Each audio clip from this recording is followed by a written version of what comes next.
You are watching ETVN Philippines. Emmanuel, the God with us who saves. Dear Father Reverend, a Dominican priest, and dear Dominican nuns, dear brothers and sisters in Christ. So we are now gathered in a very special celebration of faith. Perhaps you noticed that our Mass today is a solemnity. You know that the solemnity is the highest celebration we have of the Holy Mass. And you will notice that there are 3 readings. So we have 3 readings today in this Mass. So this is a solemnity. And one of the occasions when we celebrate the Mass in a solemnity is the celebration of our patron.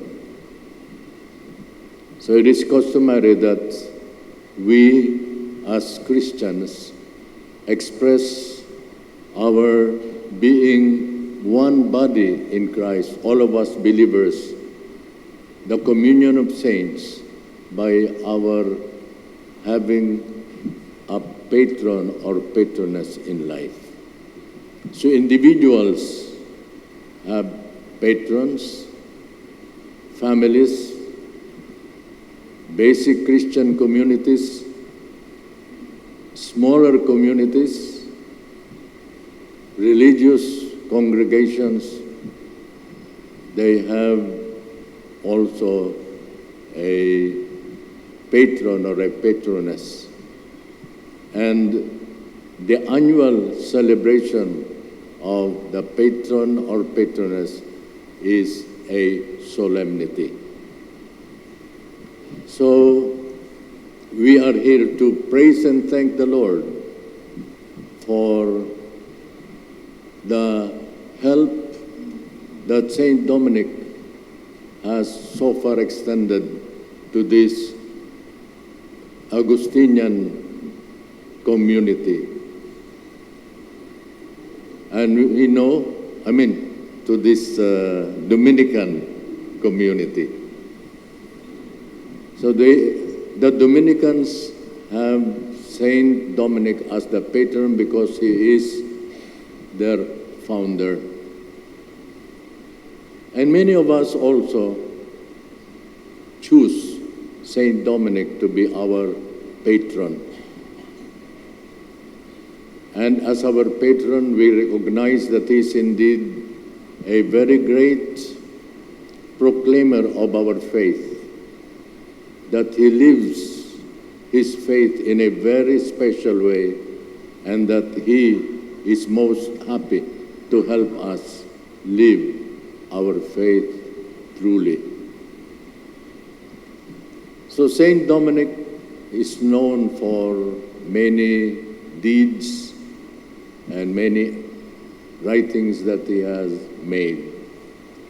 And one of the things for which he is reminded, by which we remember him, and by which we try to avail his help to carry out our faith, is the saying that contemplation and sharing contemplation with others, that is what we should try to achieve as believers in Jesus Christ. And indeed, our patron saint, he was a very pious person, and he reflected so much on the realities of faith, and he read so many writings about our faith that in establishing a congregation, he made it an aspect of the life of that congregation to be devoted, to be pious in a very special way by many prayers and by trying to understand the realities of our faith in contemplation. So as we join our Dominican brothers and sisters in their celebration of today's solemnity, let us reflect on that particular aspect of the life of Saint Dominic that should inspire us, and that is contemplation and to share what we have contemplated to others.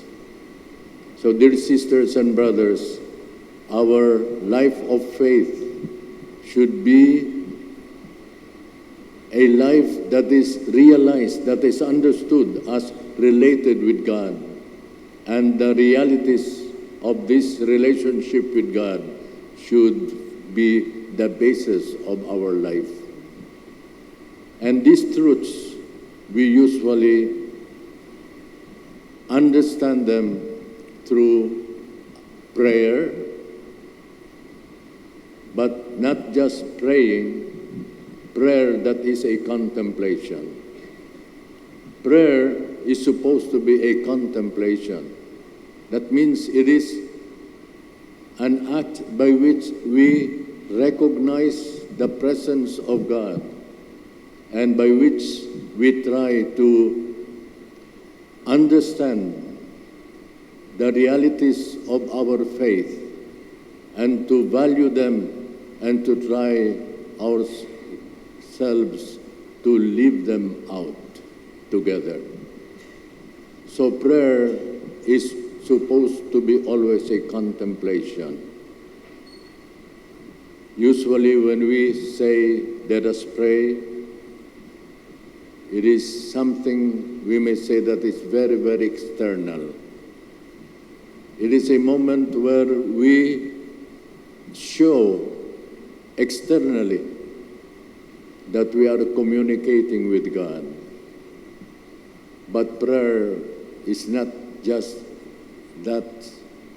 It should be a moment to understand God more closely, to understand the realities, the truths that He reveals to us.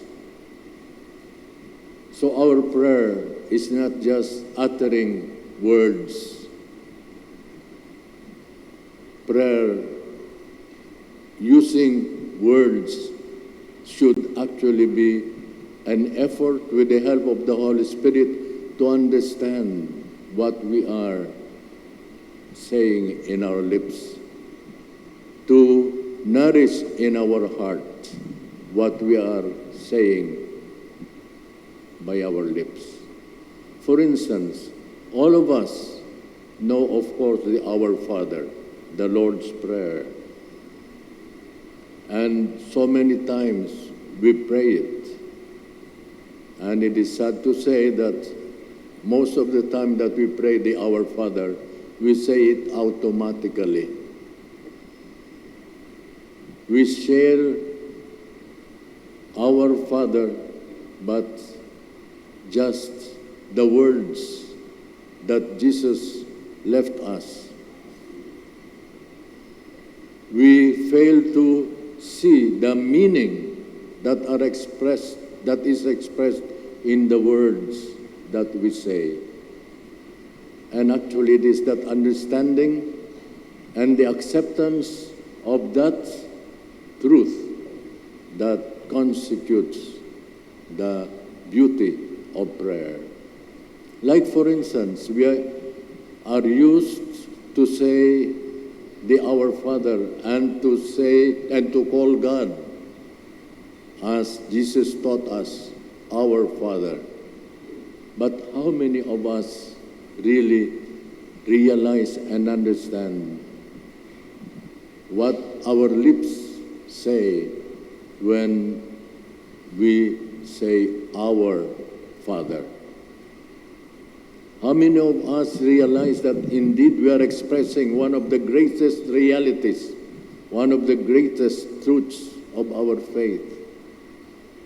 When we say our Father, we should realize that Father is indeed a very profound expression of our relationship with God. That God is the one who gives us our life and everything. We owe everything to Him, and we expect all that is good to come from Him, because He loves us as a Father. So contemplation is understanding the truths of our faith, understanding our prayers, which are the solemn expressions of the truths of our faith. And our Saint Dominic is known for his contemplation. He is so pious. The moments that he devoted to prayer and the way that he prayed, those were always moments of closeness to God, because it is his effort to express the realities of our faith. And so he is also known for his many studies, many meditations, because it is through his readings of other truths of faith that he has the opportunity to know them, and his efforts to understand them. His studies of our faith were also moments of contemplation. And because he understands these realities of faith, he lived a life of ministry, of sharing what he contemplated with others. And so he is known for his preaching. And we know that the Dominican order is also known for the preaching that they share with others. So, dear sisters and brothers in Christ, let us praise and thank the Lord for Saint Dominic, who is a great example for us on how we should live our faith. We should live our faith understanding our faith, contemplating. And with our faith understood, we should share it joyfully with our brothers and sisters. That is one of the great qualities of the life of our patron, Saint Dominic. So let us praise and thank the Lord for having given him such a life. And let us ask the Lord that we may understand this as we admire Saint Dominic, and that we, in owning him as one of the saints of our faith, try to follow his footsteps in contemplating and in sharing what we have contemplated. Thus, Dominic becomes a great believer of Jesus, who did not only live the faith, but continues to help us, to help his brothers and sisters live that faith by understanding it and by sharing it with others.